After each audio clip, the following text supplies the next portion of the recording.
Lucas capítulo 12. Lucas capítulo 12.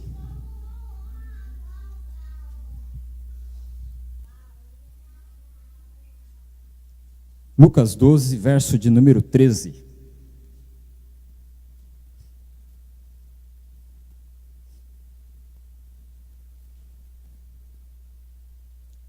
Amém? Todos encontraram? Lucas 12, verso 13. Diz o seguinte. Ajuda aí, Roberto.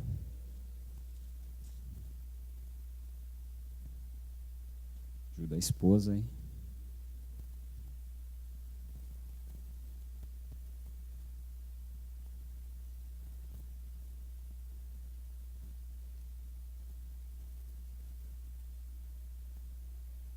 Ajuda ele aí, time.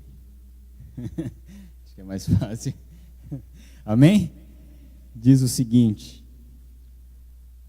Alguém da multidão lhe disse: Mestre, dize a meu irmão que divida a herança comigo. Respondeu Jesus: Homem, quem me designou juiz ou árbitro entre vocês? Então lhes disse: Cuidado, fiquem de sobreaviso contra todo tipo de ganância, porque a vida de um homem não consiste na quantidade dos seus bens. Então lhes contou esta parábola. A terra de certo homem rico produziu muito bem, e ele pensou consigo mesmo: o que eu vou fazer? Eu não tenho aonde armazenar a minha colheita. Então disse: já sei o que eu vou fazer. Eu vou derrubar os meus celeiros e eu vou construir outros maiores, e ali eu guardarei toda a minha safra e todos os meus bens. E direi a mim mesmo: você tem grande quantidade de bens armazenados para muitos e muitos anos. Descanse, coma, beba e alegre-se.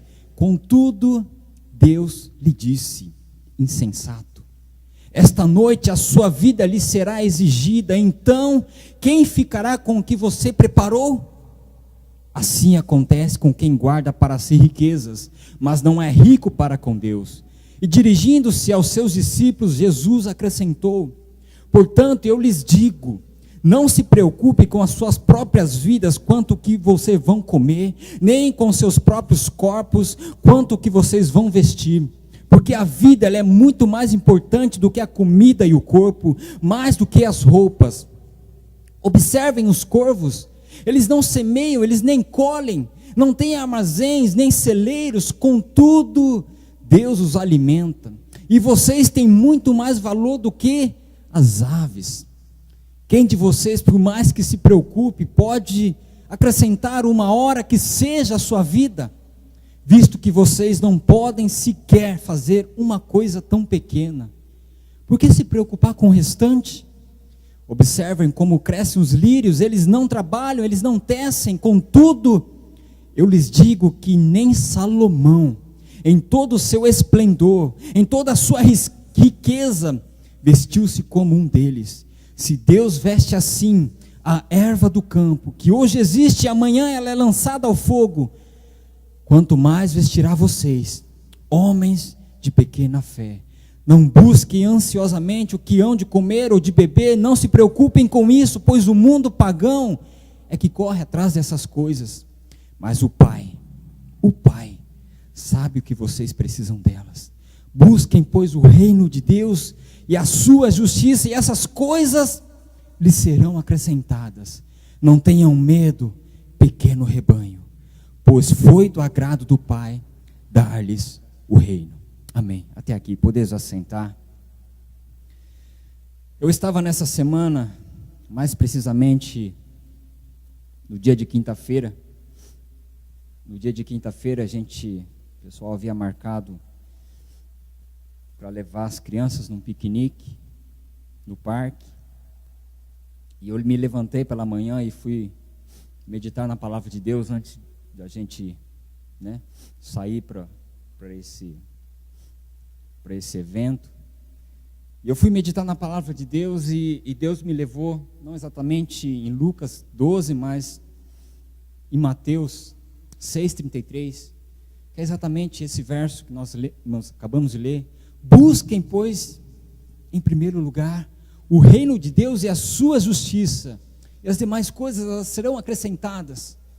Eu estava ali fazendo meu devocional com Deus e meditando nessa passagem, e Deus começou a ministrar o meu coração, e ali eu tive o meu momento de devocional com Deus, a palavra do Senhor, e aí fomos para o evento, fomos, um dia gostoso, as crianças brincaram bastante, as crianças tipo rindo assim, as crianças grandes brincaram bastante, e aí a gente voltou para casa, findou-se o dia, e na sexta-feira, no dia de ontem, eu me levantei e havia uma mensagem no meu celular, se quiser, está aqui no celular, pelo WhatsApp, e eu tenho um amigo, um irmão, um companheiro, um pastor do Brasil, que a gente congregou um tempo com ele,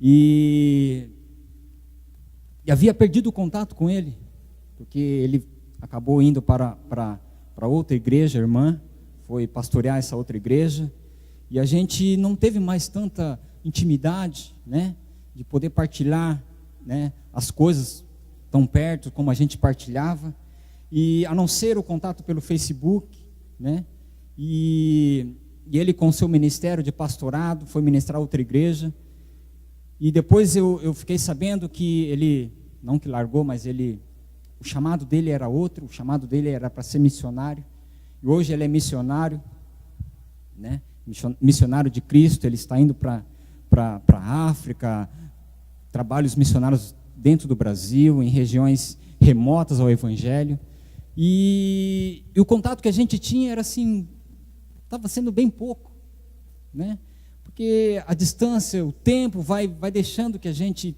tenha assim tanta intimidade como a gente tinha pessoalmente. E aí eu recebi essa mensagem pela manhã, porém não tinha o contato dele no WhatsApp, e recebi um texto, uma mensagem, que diz o seguinte: estou orando por você e por sua família. E o versículo, Mateus 6,33, buscai primeiro o reino de Deus e a sua justiça, e as demais coisas serão acrescentadas. Serão acrescentadas. E aí imediatamente eu já respondi para ele, porque eu não tinha o contato dele, mas o WhatsApp é interessante que ele já aparece o nome da pessoa, mesmo que você não tenha. E eu perguntei: ô irmão Alexandre Régio, como que você conseguiu o meu contato? Ele falou: eu consegui com o pastor Itamar, ele me passou, e eu estava orando, aqui era de manhã, lá era tarde, eu estava orando por você, pela sua família, e Deus me mandou enviar esse versículo para você, essa palavra para você. Busque primeiro o reino de Deus e a sua justiça, porque as demais coisas elas serão acrescentadas. Eu falei: irmão, pastor, essa é a mesma palavra que Deus me deu no dia de ontem. Então, nesse dia, eu quero compartilhar com você também aquilo que Deus, eu creio que Deus, e no dia de hoje também, nós estávamos no evento lá, pastor, na conferência pela manhã, e Deus também ministrou exatamente nessa linha, de nós buscarmos primeiramente o reino de Deus. A nossa segurança tem que estar no reino de Deus, a nossa vida ela tem que estar totalmente entregue ao reino de Deus, porque as pessoas nesse mundo, nessa nação, ou qualquer outra nação, têm buscado a sua segurança em tantas outras coisas, que ao invés de estar buscando segurança, está trazendo insegurança. Mas quando nós buscamos, em primeiro lugar, o reino de Deus, as demais coisas, elas serão acrescentadas. Elas serão acrescentadas. Eu estava meditando e Deus começou a ministrar ao meu coração essa passagem, e eu vi a mesma referência que estava em Mateus capítulo 6, eu vi que levava a outra passagem que é de Lucas 12, e aí eu comecei a meditar então em Lucas 12, e eu fui exatamente nesse versículo, mas aí Deus me levou a meditar em outros versículos anteriores,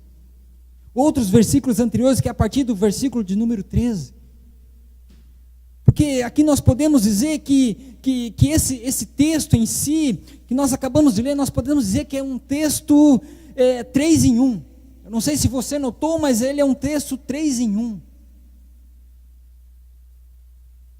Eu sei que existem pessoas que talvez consiga pegar esse texto que nós acabamos de ler e destrinchar ele, dividir ele e separar ele em várias linhas de ministrações, de meditações.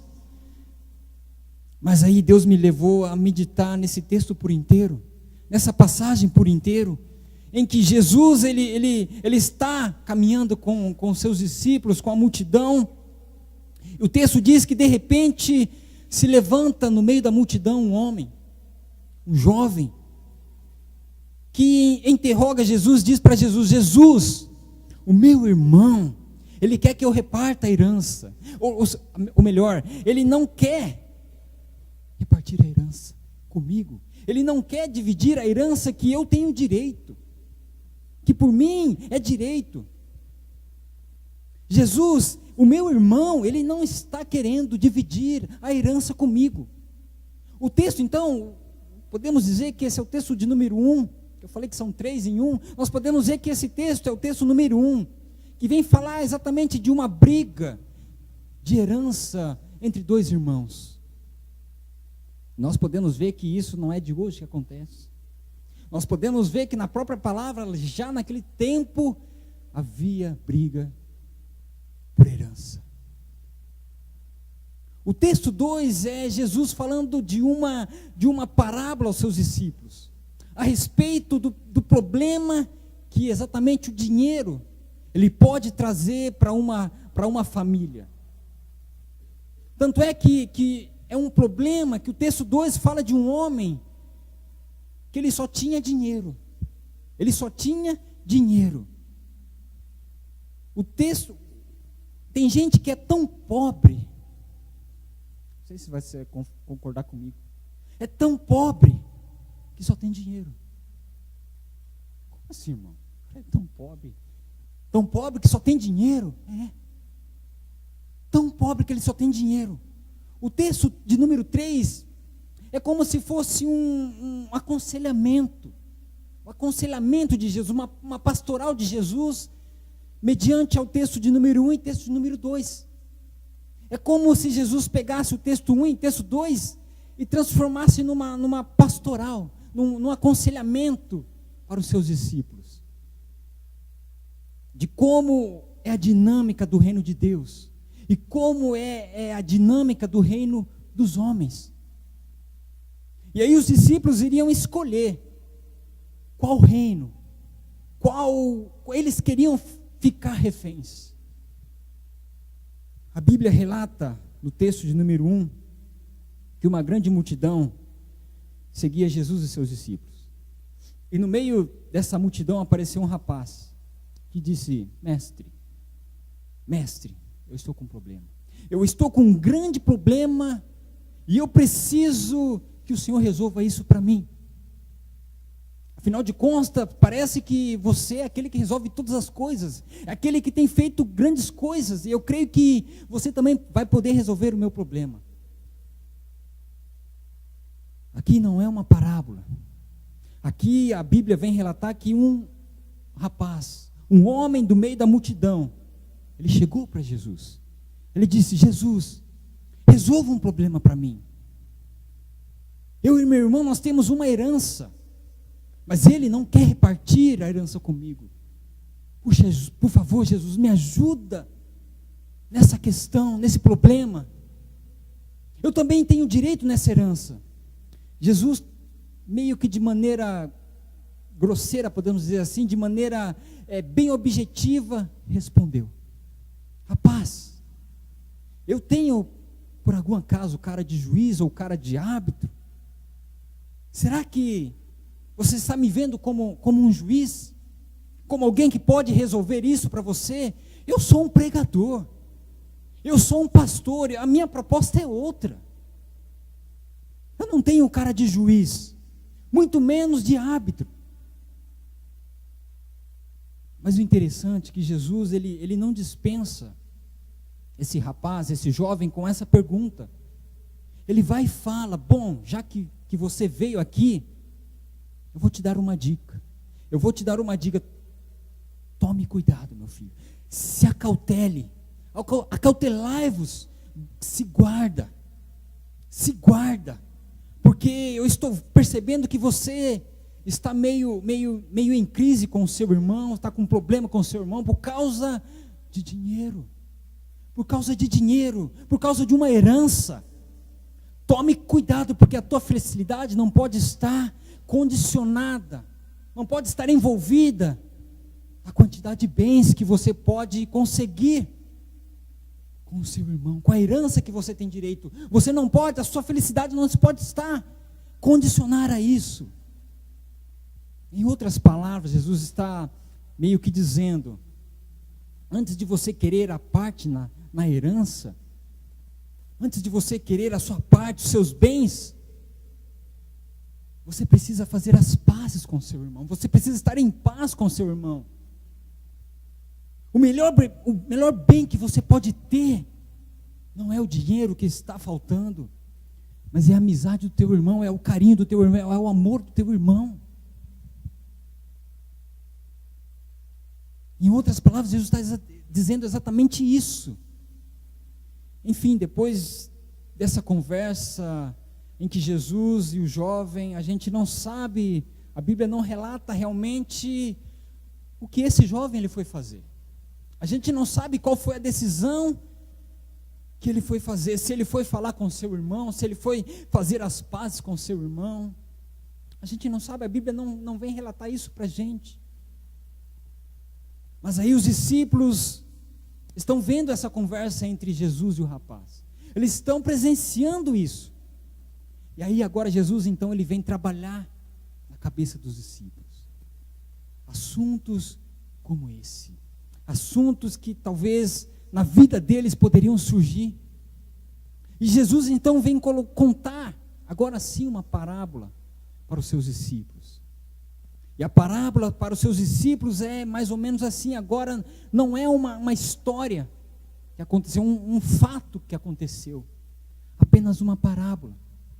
Nenhuma pessoa veio até Jesus e ele está contando. Aquele rapaz que estava brigado com o seu irmão, talvez ele já foi embora. Agora Jesus ele vai contar uma parábola para os seus discípulos, para também continuar ensinando o problema que um dinheiro mal administrado ele pode causar na vida de uma pessoa. Jesus ele conta uma parábola para os seus discípulos mais ou menos assim: ó galera, vem aqui, agora vocês acabaram de ver um processo que eu tive aí que resolver, mas eu vou contar uma história para vocês, vou contar algo para vocês. Havia um homem muito rico, ele era empresário, e a sua fonte de renda vinha da sua empresa, que ele cultivava o trigo. Num determinado ano, a colheita dele foi tanta, rendeu tanto, que ele pensou em ampliar o armazém, para estocar mais trigo, para aumentar a sua riqueza, e acumular ainda mais riquezas.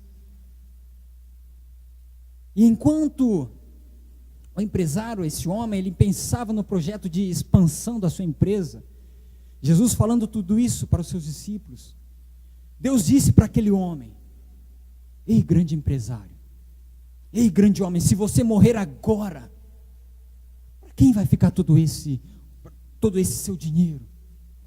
Para quem vai ficar toda essa sua propriedade? A Bíblia ela não relata, mas com certeza não ia ficar para ninguém. Porque o texto não diz que ele tinha amigos, não diz que ele tinha familiares, não diz que ele tinha esposa, não diz também que ele tinha filhos.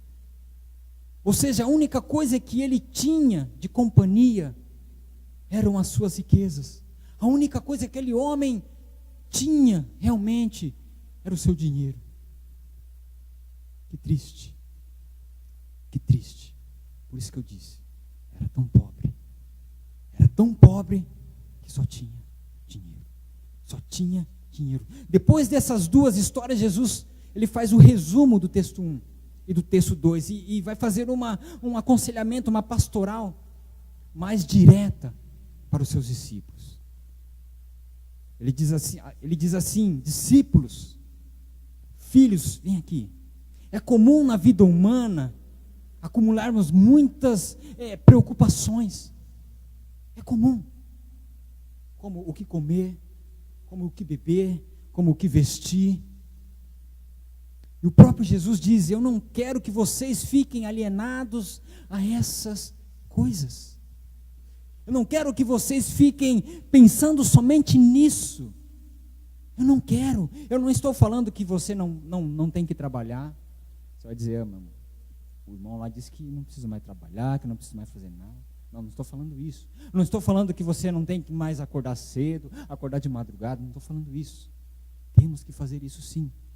Mas o que Jesus está nos ensinando é que nós devemos ter uma postura diante de todas essas coisas. É que esse tipo de preocupação não pode tirar o sono daqueles que são filhos e filhas de Deus. Você é filho de Deus? Você é filha de Deus? Então essas coisas não podem tirar o nosso sono. Eu já disse muitas vezes. Se você tiver que dormir, dorme mesmo. Tiver que babar, baba mesmo. Deita a sua cabeça lá no travesseiro e baba. Derrama a baba lá, Mas essas coisas, elas não podem jamais tirar o nosso sono. Jamais. Essas preocupações não podem nos afetar. Jamais. E Jesus, então, ele continua. Olhe para o céu. Olhe as aves. Olhem os corvos. Eles não colhem, eles não têm os seus celeiros, eles não têm os seus depósitos. Mas mesmo assim, Deus as alimenta todo santo dia.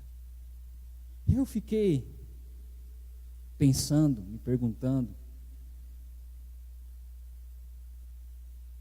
e o que de tão simples essas aves fazem? O que de tão simples os corvos fazem? Além de fuçar no lixo, além de abrir tudo, rasgar todo o saco e espalhar o lixo. Por que elas conseguem encantar tanto a Deus assim? Por que elas conseguem fazer com que Deus olhe para essas aves? A ponto de Deus não deixar faltar nada para elas. Nada. O Espírito Santo falou: elas voam, elas nasceram para voar, e durante o seu voo, eu as alimento, mas elas não fazem nada, Deus, elas não oram, elas não jejuam, elas não fazem nada, não, elas não fazem nada, eu as fiz para voarem, e enquanto elas voam, elas encontram o seu sustento. Elas não nasceram para ficarem engaioladas. Elas não nasceram para ficarem cativas. O propósito delas é voarem. É voarem. É o que elas fazem. Deixa eu te dizer uma coisa nessa noite. Aquilo que Deus, o Espírito Santo ministrou na minha vida. Você não nasceu para ficar engaiolado, meu irmão. Você não nasceu para ficar cativo. Você nasceu para ser livre. Deus te libertou para você viver uma vida livre. Livre do pecado, livre da condenação. Você foi liberto para que Deus pudesse fazer com que o reino de Deus pudesse ser refletido na sua vida e na minha vida. Aleluias.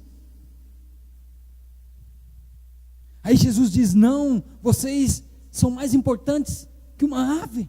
Será que vocês não são mais importantes que uma ave? Será que você não é mais importante que um caraço? Eu creio que sim. Ele continua dizendo: olhem para as flores. Olhem para as flores. Imagine os discípulos, ou imagine você, precisando de dinheiro, precisando comer. Jesus manda eles olharem para as flores. Imagine você na fila não, você em casa, preocupado para ter dinheiro para poder pagar uma conta. Se você não pagar, vai cortar a luz, vai cortar a água, vai cortar o gás. Talvez você está olhando para ele e fala: talvez você nunca passei por isso. Não muito tempo. Passei por essa situação de ficar ali preocupado. Porque se eu não pagasse aquela conta, se eu não escolhesse qual conta seria paga. Porque o ser humano, ele tem essa preocupação. Ele tem essa preocupação. Mas Jesus, ele vem trabalhar na vida dos discípulos e na nossa vida. E dizer que a nossa vida, ela é muito mais importante. Muito mais importante, porque Ele é quem nos sustenta. Ele é quem te sustenta. E Jesus manda olhar para as flores. Para as flores. Jesus, ele vem trabalhar na vida dos discípulos com essa palavra, o que destrói todo o pensamento capitalista que talvez possa existir na vida dos discípulos e na nossa vida.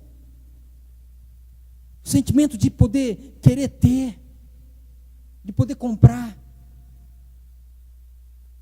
Jesus diz: olha para as flores, elas não trabalham, elas não costuram, elas não costuram as suas roupas, elas não tecem. Porém, elas se vestem muito melhor que Salomão. Salomão, o homem mais rico, se vestia. Elas não trabalham. Não porque são preguiçosas, mas porque elas não foram feitas para trabalhar.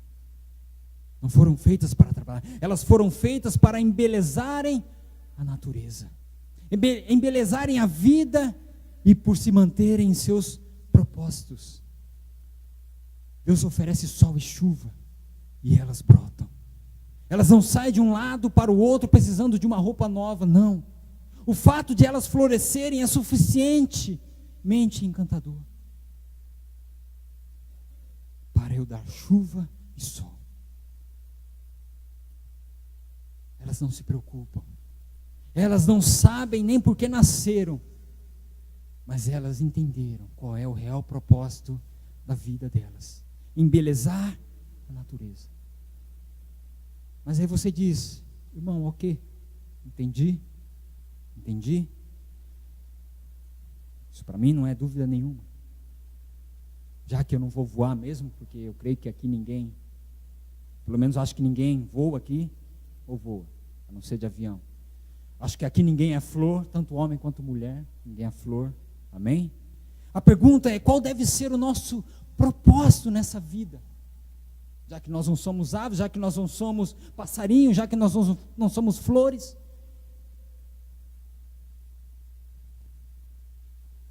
Porque tem gente que tenta entender a Deus em livros e mais livros. Amém? Se você assim entende, amém. Mas Jesus está dizendo: quer entender o meu reino? Olhe para cima. Olhe para cima. Quer entender o meu reino? Olhe para baixo. Olhe para baixo, olhe para as aves, olhe para as flores. A pergunta que a gente tem que fazer é: o que eu tenho que fazer então? Qual é a função da igreja de Cristo na terra? Qual é a nossa função aqui na terra? Qual é o nosso propósito aqui na terra? Qual deve ser então a nossa real preocupação? Já que a nossa preocupação não pode ser comida, não pode ser bebida, não pode ser roupa. Qual deve ser então a nossa real preocupação? O que deve então tirar o nosso sono? Se não é as contas. Já que Deus está falando que a gente não pode perder o nosso sono com as nossas dívidas. Já que o texto está dizendo que a gente não pode perder o sono por causa de uma casa nova, por causa de dinheiro, por causa... Ok, Deus, ok. Mas o que então eu posso realmente me preocupar? O que realmente então eu devo me preocupar? Jesus então vem dizer: não pergunteis, pois o que haveis de comer, o que haveis de beber, e não andeis inquietos. Não andeis inquietos, porque os gentios, as nações do mundo, eles buscam essas coisas, eles estão atrás dessas coisas. Mas o vosso Pai sabe o que você precisa. O vosso Pai sabe o que você precisa. Sabe qual é a função de vocês nessa terra, minha igreja? Qual a função de vocês nessa terra, meus discípulos? Que vocês busquem o reino de Deus. Que vocês busquem o reino de Deus. Mas buscar o reino de Deus não é de qualquer forma. Buscar o reino de Deus não é de qualquer jeito. Jesus vem dizer: busque o meu reino, busque os meus valores, busque os meus princípios, que as demais coisas eu vou acrescentar, eu vou te dar. Não temais, meu pequeno rebanho, porque o reino dele foi dado a vocês, o reino dele foi dado a nós. A nossa preocupação nessa terra deve ser então de estabelecer o reino dele nessa terra, na nossa vida, na nossa família, nos nossos relacionamentos, na nossa sociedade. E se o reino de Deus, se os princípios, se os valores dele, se a moeda dele, se os valores dele forem estabelecidos,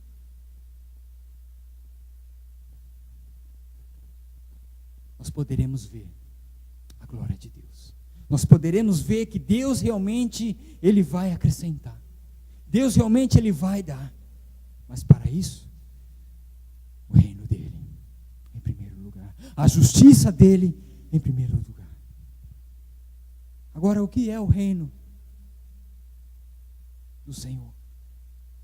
O que é o reino do Senhor? Tudo aquilo que passa por paz, alegria e justiça. Tudo aquilo que passa por paz, alegria e justiça. Romanos 14, capítulo 14, diz que porque o reino de Deus não é comida nem bebida, mas justiça, paz e alegria no Espírito Santo. O reino de Deus não é comida, o reino de Deus não é bebida, mas é justiça, é paz e alegria no Espírito Santo.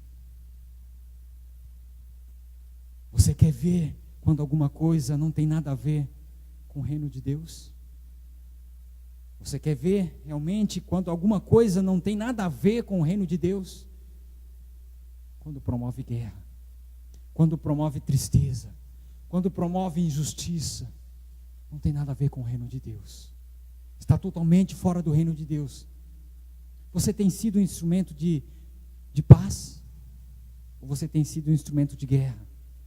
Você tem sido um instrumento de alegria? Ou você tem sido um instrumento de tristeza?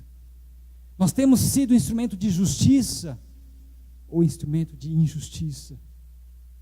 Jesus, ele vem falar que o ímpio, ele se preocupa com essas coisas, porque eles se preocupam, ou seja, existe uma ocupação da mente antes do problema chegar. Nós estamos preocupados com o problema antes mesmo dele chegar. E cá entre nós, existe um monte de gente dentro da igreja, inclusive eu. Sabe qual é o problema? É que a gente não se satisfaz com o pão de cada dia. A gente não se satisfaz com o pão de cada dia. A gente quer o pão da semana, no mínimo. A gente quer o pão, se possível, o pão do mês. Né, Nenoque? A gente quer. Que negócio é esse de pão diário? Não, a gente quer a semana e, se possível, dar um mês. Não. Ele disse que daria o pão diário. O pão de cada dia. A gente quer o pão da semana. A gente quer o pão do mês. É como o povo no deserto. É como você conhece a história do povo no deserto. Lá em Êxodo, o livro de Êxodo, que vem tratar exatamente a respeito disso. O povo foi liberto, o povo estava em cativeiro, e Deus levantou Moisés e levou Moisés a libertar o povo daquela escravidão. E quando o povo sai do Egito, sai caminhando pelo deserto, logo vem as preocupações, logo vem as murmurações, logo vem os questionamentos. E Êxodo vem retratar exatamente isso. Moisés, Arão, o negócio é o seguinte, lá estava muito bem melhor, seria melhor a gente morrer lá, porque lá a gente tinha pão todo dia, a gente tinha carne na panela, seria melhor a gente morrer lá, comendo essas coisas, do que morrer aqui no deserto com fome. E Deus, diz a palavra, que Deus vendo até mesmo a murmuração do povo, Deus inclinou-se para o povo e disse: Moisés, venha cá, diga para o povo que todo dia eu vou mandar o alimento, vou mandar o sustento. De manhã eu vou mandar o maná, de manhã eu vou mandar, de noite eu vou mandar as cordonizes, vou mandar a carne. É isso que o povo quer? É isso que eu vou mandar. E diz então que Deus faz exatamente isso. O povo se levanta de manhã, vai lá e colhe. E Moisés havia dado uma ordem, Deus havia dado uma ordem: vocês vão pegar só o necessário. Sua família é grande? Pega um pouco mais. Sua família é pequena? Um pouco menos. Mas pega exatamente o necessário para o seu dia. Aí sempre tem aqueles mais espertos. Sempre. Olhou, opa, vou estocar um pouquinho mais. Acho que o povo tinha um pouco de brasileiro, né? Brasileirismo, né? Vamos acumular um pouquinho mais aqui, porque vai que amanhã Deus falha. Vai que amanhã Deus se esquece. Mas Deus havia dito que até o 6º dia, todo dia, Ele mandaria. E no 6º dia Ele daria uma porção dobrada, porque no 7º dia era o dia do descanso. E então havia aqueles que eram um pouquinho mais espertos. E diz que eles, ninguém está vendo, vamos recolher um pouquinho mais. Quebraram a cara. Porque no dia seguinte eles se levantaram e falaram: hoje está garantido. O pão do dia está garantido. Diz que os bichos comeram. Diz que apodreceu. Eles não puderam. Pão de cada dia. O pão diário. Não andeis inquietos. Não andeis ansiosos pelo dia de amanhã. Como é que tem sido a nossa vida? Como é que tem sido? Porque a grande verdade é que Deus, Ele não tirou o povo do Egito para encher eles de panelas de carne, de pão. Mas Deus, Ele tirou o povo do Egito, tirou a gente da nossa escravidão, do mundo, do pecado, para que nós pudéssemos ser satisfeitos nele. Mas para que nós pudéssemos viver o reino dele, em abundância. Deus, ele estava dizendo: eu não prometi o pão do mês, eu não prometi o pão do mês, eu prometi o pão do dia. Pão do dia. Nós nos preocupamos.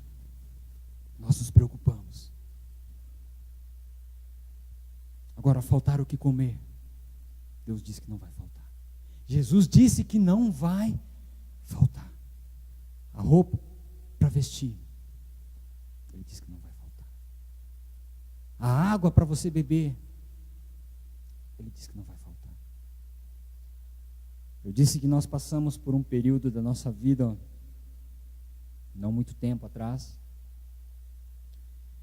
momentos difíceis. Que aqueles que estavam mais próximos sabiam e acompanhavam.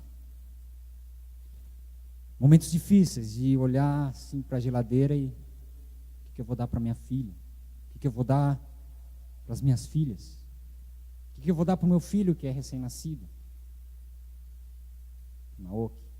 O que abria a porta do armário, a preocupação batia, porque nós estamos vendo aquilo que os nossos olhos estão vendo.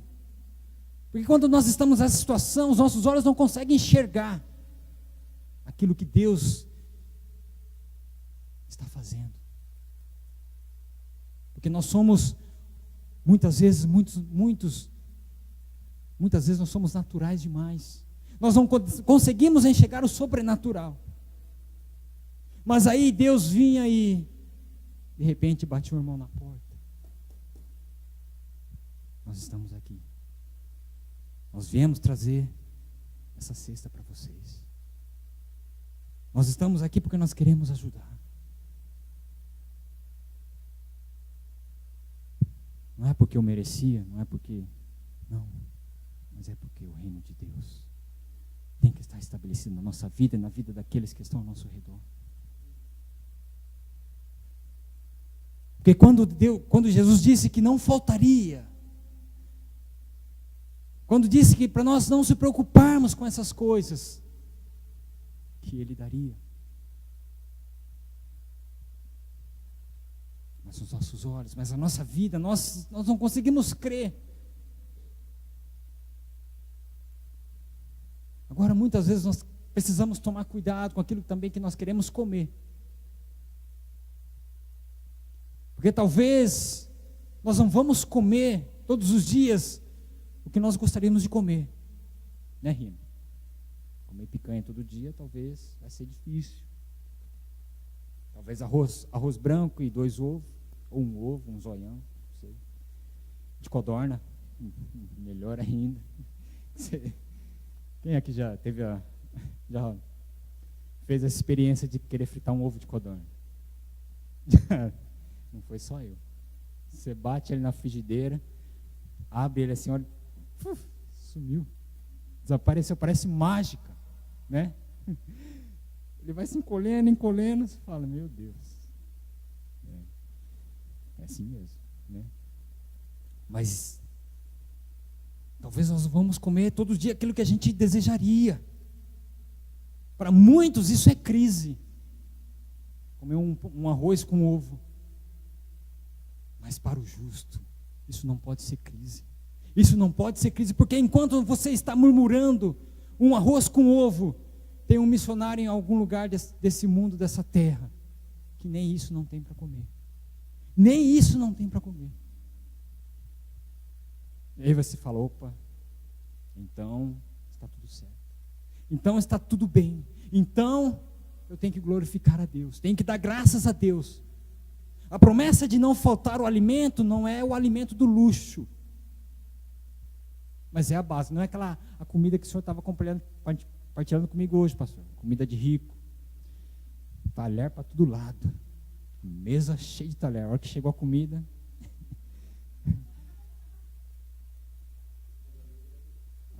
a mesa era rica, né?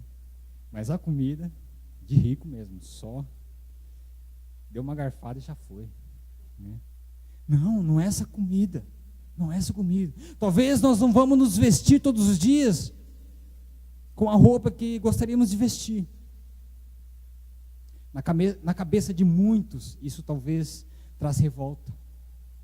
Mas na cabeça daquele que tem o reino, sabe que em algum lugar desse mundo, existem muitas pessoas que dariam tudo para ter a roupa que vocês está vestindo, a camiseta surrada que você não quer mais.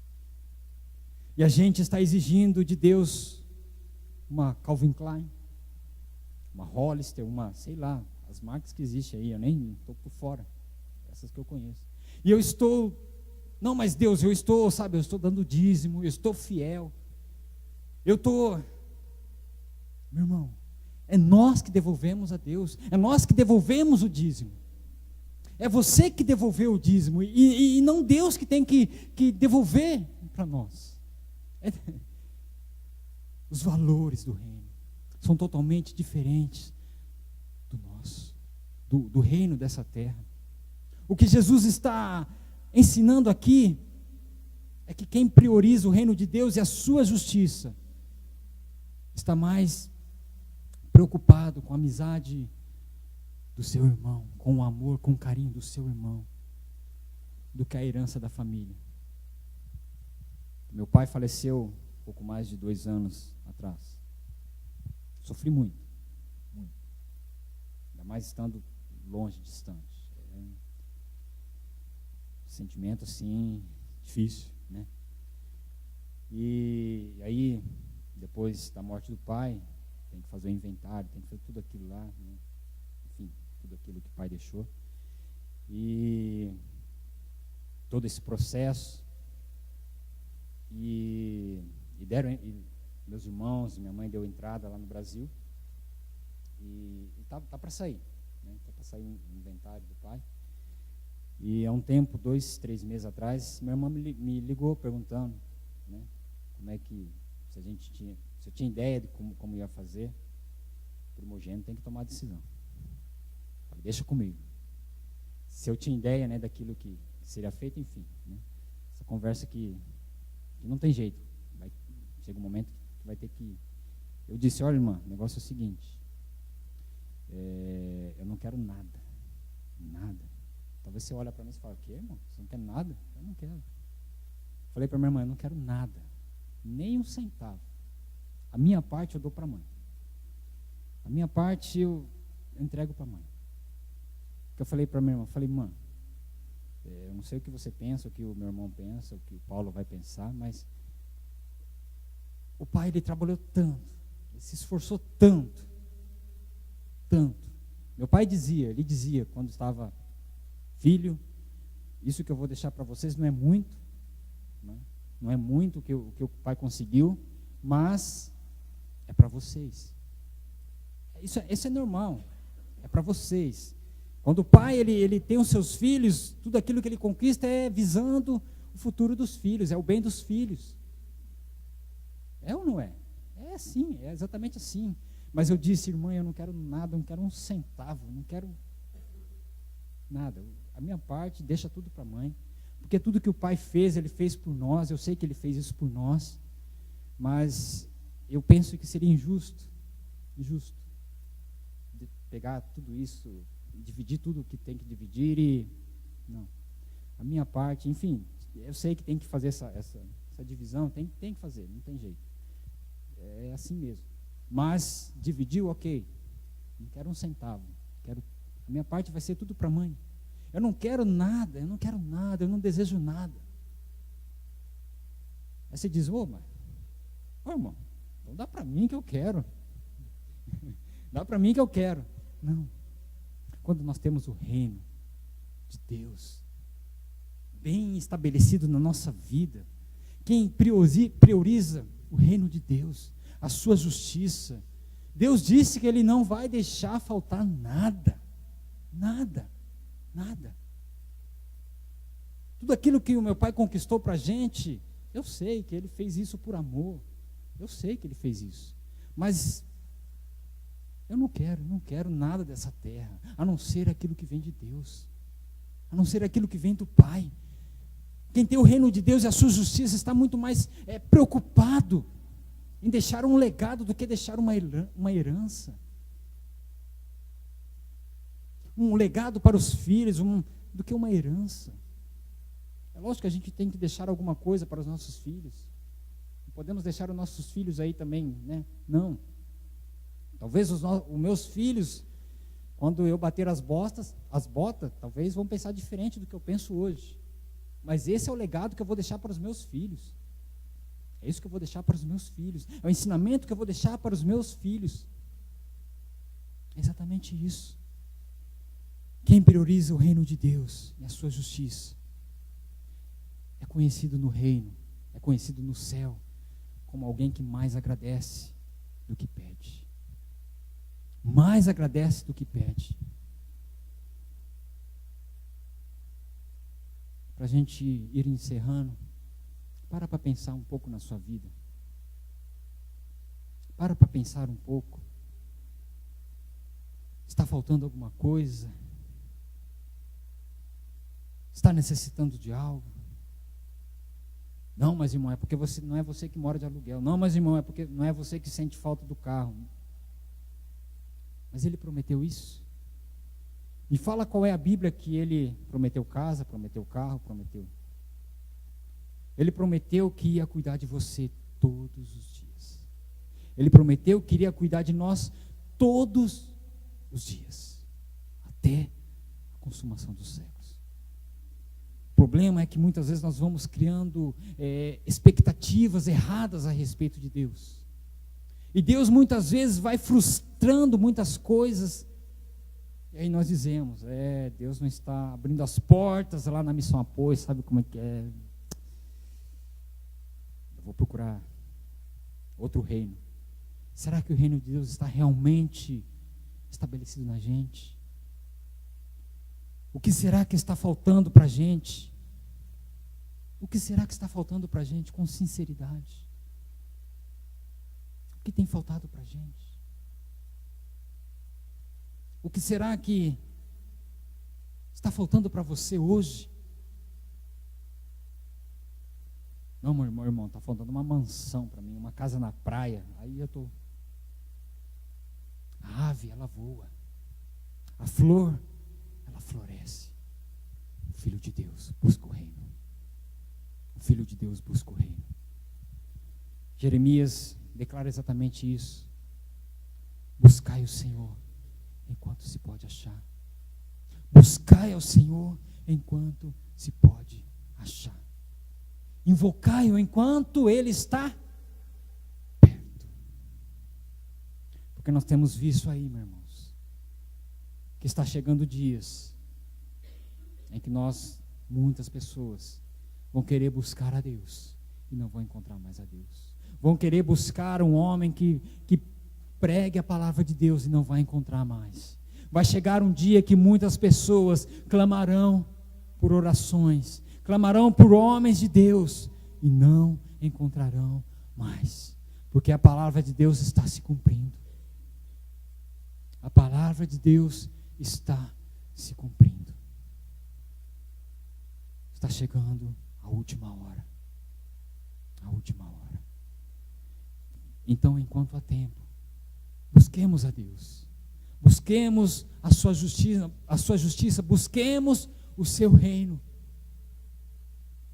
Porque as demais coisas, se assim for da vontade dele, serão acrescentadas na nossa vida. Amém? Eu quero orar com você nessa noite.